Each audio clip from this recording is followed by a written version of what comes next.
What's up, everybody? You're listening to the Hustle and Flowchart podcast with your boys, Matt Wolfe and Joe Fier. So I've got one last topic I want to touch on, and it was I was talking to you offline before we hit record around the interview that you just did with Chandler Bolt.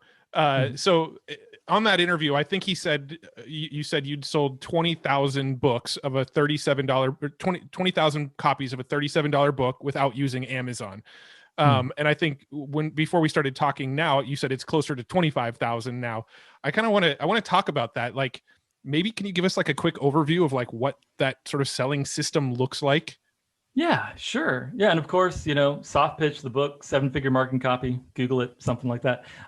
We'll hard pitch it at the beginning of this episode and again at the end. So don't worry. There you go. Whatever it is. But it's funny because the book actually was born out of the stuff we've been talking about today. Like in my agency side of things, I was doing a lot of cataloging, knowledge, collection, without really knowing what the term was, of marketing that worked well and marketing that didn't. And I would actively try to diagnose where mine worked and where it didn't.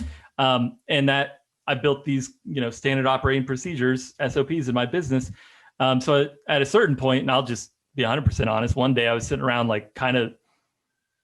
angrily stewing over the fact that I've been making folks all this money. I'd broke about 100 million in revenue for clients, at profit margins that are almost 100%, right? Like very little overhead. So, very good money for these folks. And I honestly, I was kind of pissed off, and I was like, as we often do as service providers, like, I just want to do this for myself, so I got to thinking, like, a book is a kind of low-hanging fruit that I could start with it, because I've launched plenty of stuff myself and done okay. Like, I've launched a lot of WordPress plugins way back in the day and some other products, but this is the first one that I really dove in to be like my centerpiece, right? This is the center of my world, and everything can build out from it. But I started it with that kind of, like, I was kind of pissed off, and maybe not the most heroic of motives, but it got me going. And then it's because it was born out of hard-earned experience, the content, at least at the beginning. I think it was a lot easier for me to be confident about selling it.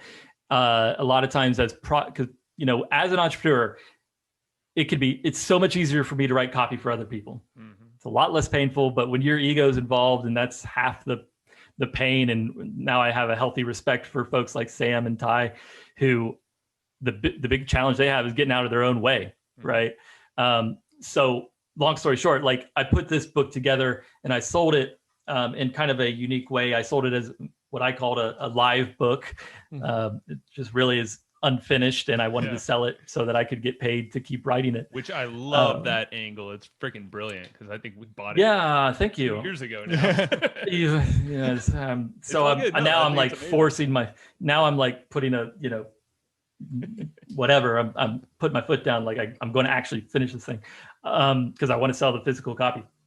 But that actual strategy was born out of, it wasn't like a super strategic, like smart, like, it turned out to be great, Joe, but it was actually born out of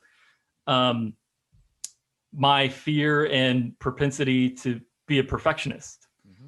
And it's a lot of why I've failed in the past, because I've tried to put a product together and got burnt out, trying to build this thing to be perfect before I got it live. So the way I solved that was, like, I just told people on the sales page, this is not complete. What you're getting is awesome. And I believed that, and I still believe it. It's a lot better now. It's up to like 400 pages. When I launched it was like 60. Right. But the necessity, or at least seeming this necessity, to give myself that social pressure to get it done by selling it in advance was a very useful tool. And that bore the strategy of launching a unfinished book in a digital format that actually is really a course. If you want to break it down, get it as a PDF and a mini course and stuff, but a lot easier to sell a book. That's a whole different discussion. But that's where it started, that necessity of myself, kind of forcing myself, building. There's, to give you another rabbit hole, Matt, you can write this one down. There's something called the theory of constraints. Mm-hmm. Oh, yeah. Yep. And It's all about how to do things creatively and unique approaches to innovation by giving yourself constraints. My constraint is that I'm going to launch this book unfinished, and I have to keep delivering value or I'm going to piss people off. That's a unique constraint. Instead of the constraint of I need to finish this thing and it be perfect, works maybe if you're getting $1 million advance or whatever, but wasn't my cup of tea. Yeah. But then, I just, I didn't launch on Amazon for that reason. You can't really sell an unfinished book on Amazon. Right. Not very well anyways. And that was another constraint. So I sold it through Facebook ads and for what it's worth, the sales page is killer. It converts at like 9%. Wow. And I don't market it to copywriters, even though it's a book about copywriting. I market it to entrepreneurs, and I tell the story of the why they're not doing so well. And the hero in that story is them, and the tool they need to slay the dragon of not selling the stuff they want to sell is copywriting. Yep. Guess what? I got a book on copywriting you should check out, right? So that's that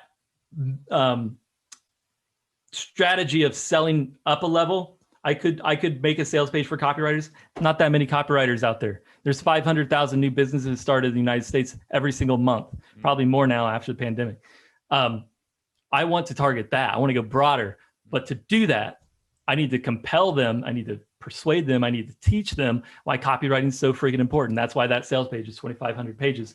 And it's why it works with Facebook ads with audience sizes in the 20 million person. Wow. So for you guys, talking meta for a minute, when you launch your podcast program, great. Make it everything awesome about how to grow an awesome podcast, how to get guests, but that's the tactical, right? Don't make that the sales page. Make the sales page the underlooked way to, you have to come up to something to target a broader audience that gives them an insight, and the answer is podcasting, right? Like, how do you build traffic, right? How do you get free traffic? It's so freaking hard. Oh, I know it is, because I faced that challenge for a very long time, but guess what? Then this beautiful thing called podcasting came into my world. Now I have more traffic than I know what to do with. And now I monetize it awesomely with affiliate offers, right? So anyways, that's a long ramble for you. But the campaign behind it, people really need to think about that at a higher level. Now, do you have any sort of like funnel behind it or upsells or anything like that? Or is it just $37, here's the book? Yeah, no, I have an upsell that teaches equity consulting because, again, I know it, so I teach it, and I do it, so I keep improving it, and I'm comfortable with selling it, right? And I don't like the idea of upselling from a copywriting book into another copywriting thing, right? Even though I know it would do much better. I don't upsell into that because I want the book to be everything they need to get the promise that I made on the sales page. If they have to buy something else, an upgrade or something, I don't know. I never feel good about having to okay, fine, I'll upgrade to get the full thing. I feel kind of whatever. Yeah. But I didn't do that. I made an agency program, even though it converts decent, but it's not, generally it's the target audience is more broad than just agencies.